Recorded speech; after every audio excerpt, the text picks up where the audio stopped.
I woke up in the hospital. I had a splitting pain and my headache in my head. My eye was covered. I had like a pain in my chest. And I was laying in the bed. And when I slowly raised up, I looked at my arm. I had an IV coming out of my arm on the left side and an IV coming out of my arm on the right side. I could hear the buttons, beep, beep, beep, going on behind me. And all I could remember was like I was in a hospital. And I heard the doctor briefly say, "You're lucky. Not only did you almost lose your eye, but you almost died." And then they left. And the nurse made me take some type of Tylenol 3 medicine for the pain. And I remember I laid back on my bed. I slowly raised up. And once again, this wasn't a dream. I was in a hospital in an intensive care unit. And then on the other side of the curtain, I heard this sound like, "Oh, oh." That was on the other side of the curtain, someone screaming. And all I can think was, I'm in a hospital, my eyes covered, I'm in pain. I feel like a pick has been put into my head. I can barely move. How did I get here? How did I get here? And I'll continue about how I got there later.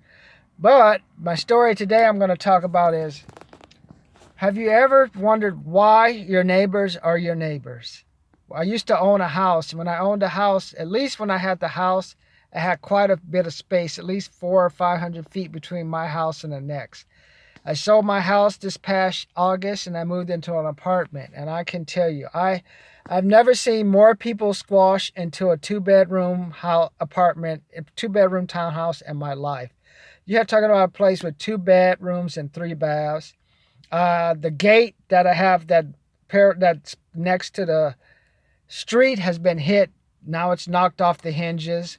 I have another fence that you exit through that people pry open and the kids squeeze through. I don't know why they just don't use the key to the lock, but maybe like me, their parents are trying to keep them out, but the kids just keep coming back.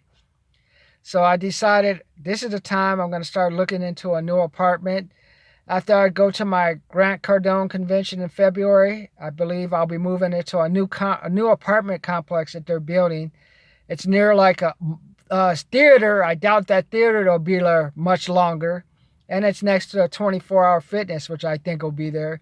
Since some of these students have so much student debt, they can't go anywhere anyway but to 24 hours and work out.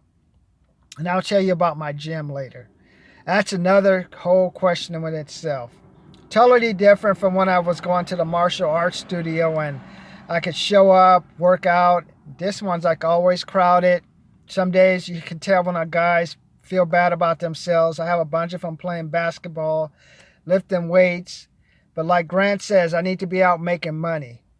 So basically I want to say the reason I'm paying off my student loan and why you should look at my videos about how have been paid off that $94,000 loan and brought it down to $40,000, because this is countdown day 11 of getting my loan before $40,000. Because if you have more money, if that loan is going down, that means you have more money.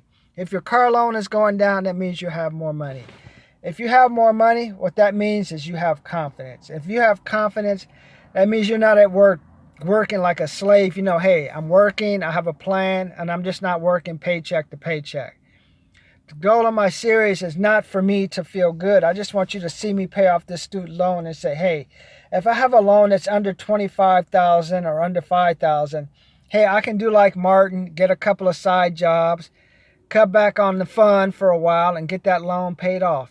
Because as that loan gets paid down, that's more money that goes in your pocket. And the more money you have in your pocket, the more powerful you can be. That means you can go to work and not have to just do whatever someone tells you. You can do it, but know like, hey, if it doesn't work out, I get fired or I get transferred, at least I have enough money to hold me on to, I can get another. So it's like you can get a job in like 5 to 10 minutes, especially now. I just love the Amazon jobs. It's like, yeah, I'm a fulfillment. Oh, you work at a warehouse.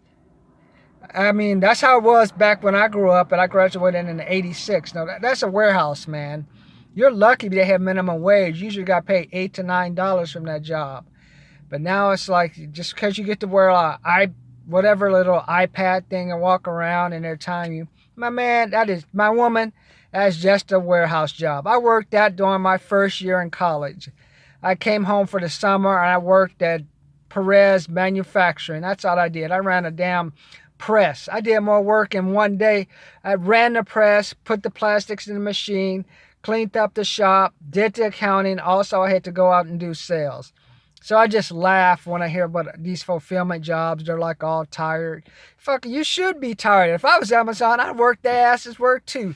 Paying $15 an hour plus benefits. I'd work their asses to the bone.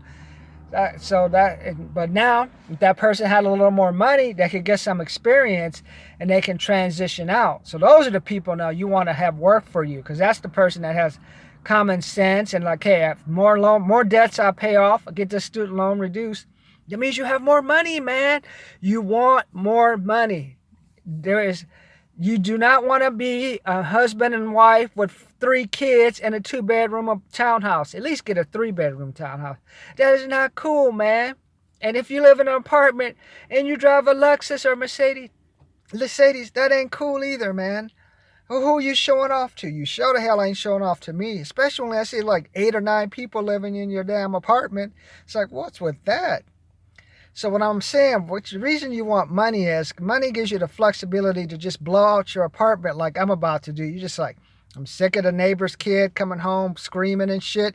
They don't have no fucking control of their kid. I'm sick of the place next door. I got 5 people and a dog. And then behind me, I don't even want to talk about the homeowners. Just when you have a house, it's even worse because you ain't going to get out. And I've been there. And these houses are maybe 3 to 4 feet apart. I got the dog that barks when a neighbor puts him out for pissing or something. He gets aggressive because across the street in an apartment, I have someone who can't afford to put their dog in a proper place.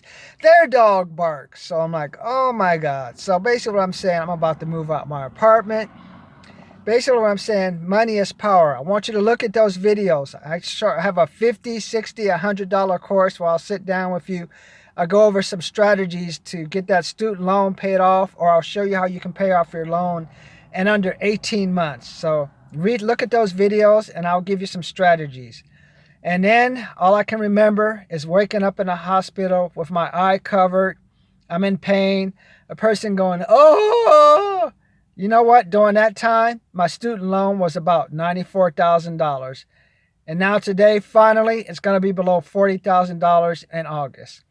Now, how did I get into the hospital? Why was I almost close to death? We'll talk about that later.